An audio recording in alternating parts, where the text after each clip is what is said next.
Alright, so Pat Mahomes had a hiccup or two. We'll talk about it.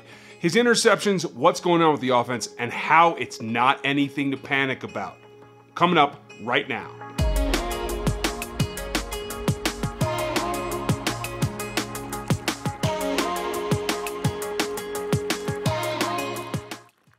Five letters here, just for everybody out today.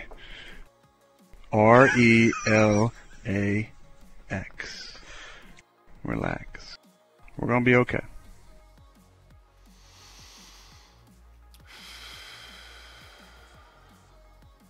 Thank you, Aaron.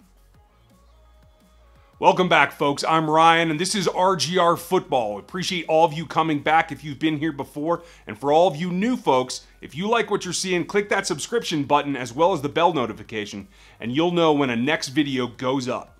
Also, if you like what you're seeing, please give us that thumbs up. It goes a long way towards letting us know if you like what we're doing and letting other folks find us on YouTube. Now, Aaron got me a little inspired, so I had to go put on my favorite t-shirt, but we have a lot to talk about today. And I just want to remind everybody, if you want to hear more, I'm one of the 3 hosts on the Locked On Chiefs podcast, up here somewhere, and as well as the Twitter account you can find me on. Go ahead and follow me at Ryan Tracy NFL on Twitter. Now, a lot's been going on in Chiefs camp, and as a reaction, really, to last week's video, and if you missed that, it'll be in the show notes, or maybe up here somewhere. Pat Mahomes had been on a tear, really adjusting to the offense and doing some good things in camp and really making his presence felt. For a guy who's just played 1 game at this point, that was a very positive sign. This week he hit a hiccup, and really the overreaction of media in general and fans quite a bit has really thrown me for a loop, and so that's why I want to make sure that we talk about this now before it gets blown out of any more proportion.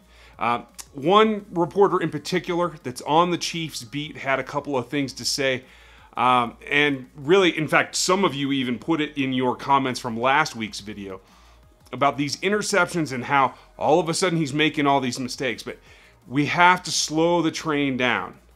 There's nothing to be alarmed about. The plan is progressing exactly how Andy Reid wants it to. There's a particular process that goes into developing a young quarterback. And camp is a time for experimentation. It's a time to take your lumps, to make your mistakes, to find out where that edge is, especially for a guy like Pat Mahomes who wants to throw it all over the yard. It's a little bit difficult sometimes for him to rein himself in, but he's aware of what's going on with him. I want to get out there and just be efficient. I want to go out there and try to score touchdowns or field goals. You want to not turn the ball over. You want to go out there and just really execute the offense, get in and out of the huddle, and move the chains. And he's focused on making sure that he is the leader amongst a group of men. He's focused on being efficient. He's focused on being that captain of that offense and taking the ship down the course. And that's really what's important at the end of the day. Now, there are a few things that we can talk about, and this process overall is really a 3-step process. And those are design, align, and execute. And really, you can talk about the design of a play in a lot of different facets, from the blocking scheme down to the route tree and how you're trying to put route combinations and concepts together in order to manipulate a given defense. Andy Reid is exemplary at that. He's probably the best coach in this league at this point at designing plays to attack a particular defense. Here's the rub. The quarterback has to be in on that design just as much, and he has to be able to identify it. In knowing what the route combinations and the blocking combinations are trying to accomplish, he can then apply against whatever defense he's seeing. And that's where Pat Mahomes got off to a very good start in learning from Alex Smith, in sitting for a year and knowing what the expectations of a given offense are going to be versus different defensive combinations. He's done a good job learning that, and he's applying it in camp as he should. Now, the next step, in align, he has to actually step under center and be able to scan the defense. So again, this thing we're trying to test certain things, and I would just want to make sure that we have it right. I want to make sure the alignments are right, everything's set up, because you might not get another rep on that, right? Against that particular coverage that we're trying to get it against. So, and whether it's a line or the receiver or Pat, you know, that's how we go. Pat Mahomes has showed that he's been able to do that. Last week's video was in particular about demonstrating his command of the offense about how to manipulate route combinations, cadence, the blocking combinations in order to take what the defense is giving him and attack it where it's weak. In particular, he had a safety come up and bite on one of those long touchdowns, and he put it right where it needed to be on alert throw, right behind him. And if you missed last week's, go check it out. But that's what he's supposed to do. It's the learning process of going from film and playbook learning to applying it on the field. And that's what he's been able to do to this point.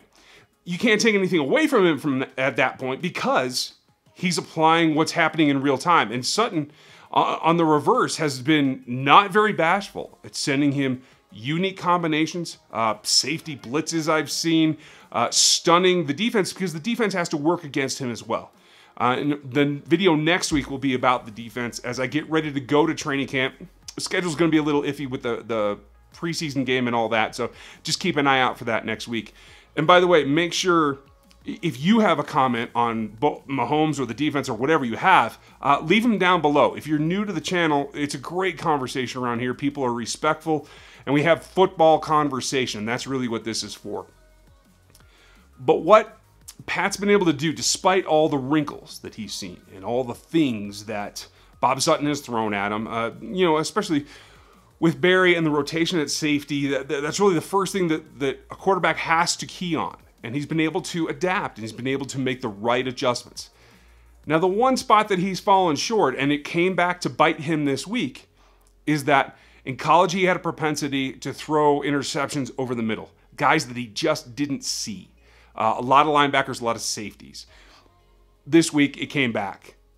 And despite making those alignment changes, making those adjustments to be where Coach Reid wanted him to be, and adjust the play accordingly to what he's getting from the defense, despite all that, he had a bad run. He had a couple of bad interceptions, 3 in a day, and one reporter decided to put it out there and throw up the caution flag. Not new from that particular person, and it kind of caught on around the country. Now I see fans in panic mode that, oh no, he can't complete a pass. He's just throwing interceptions left and right, and that's just not the case. He's going to throw a lot of interceptions. I said it on the podcast earlier this week. He's going to. There's no way around it. Alex Smith was so efficient at controlling the ball and not giving it back to the defense that there's no one that can match him. He's going to throw double, maybe even triple the number of interceptions that Alex Smith threw in 2017. That's my full expectation. But he's going to throw more touchdowns too. And that's, I think, what you have to concentrate on. The ratio is what's going to be important. The TD to interception ratio is the most important thing for Patrick Mahomes. He can live and die by that. His playmakability makes up for his lapses in what he may not see all the time. And that's really his only weak spot as far as I can see. But it won't be consistent. He'll have up days, he'll have down days. He might have a bad game or two. Be prepared for it because it is coming. But days like this in camp, where he's taking chances, adjusting the plays, and he just doesn't execute that well, that's what camp is for. Camp is to make mistakes, to push yourself, to know where you can and cannot go in a given situation. And Coach Reid went over that as well, and his reaction to it was the word test. I told you at the beginning of camp, I don't care about all that stuff. I want him to test the offense. It's so important. It's so important. We give him a ton of plays. I want him testing it. If you don't have the intestinal fortitude to go test it, you're going to be one of these quarterbacks that checks it down every time. And testing the offense, testing the quarterback running the offense is key. And so what you have to keep in mind is if Coach Reid is there and observing and teaching and letting him have full reign, there's nothing to be worried about. Aaron Rodgers said it famously, just relax. It's gonna be all right. When you see Patrick Mahomes on the field against a foreign defense who doesn't know him day in and day out, you're gonna feel better. You're gonna feel relieved. He's still gonna have bad days. That's going to happen, but it's not gonna be consistent. There is no panic that needs to occur here that he's throwing interceptions left and right. That's not the case. As many interceptions, he threw probably twice as many touchdowns in a given day against a cornerback group that I have to say is giving him more than I expected them to. Steven Nelson seems focused, seems very, very on point with his contract year and being a leader, setting the tone for that cornerback group. And Seth Kaiser even reported that he feels like Amerson's actually better than we thought he was on film. Now, film doesn't lie. Can he make adjustments? Sure, anybody can evolve. It just depends whether you want to or not. So stay tuned for that and check out the podcast at Locked On Chiefs, and we'll talk all about it. But I want to know what you all think. How worried are you? And do you think we're overreacting? Because that's where I'm at. I hope you all are having a good weekend and enjoying camp. Preseason games are right around the corner. So enjoy that. Enjoy Mahomes. And I'll talk to you next week.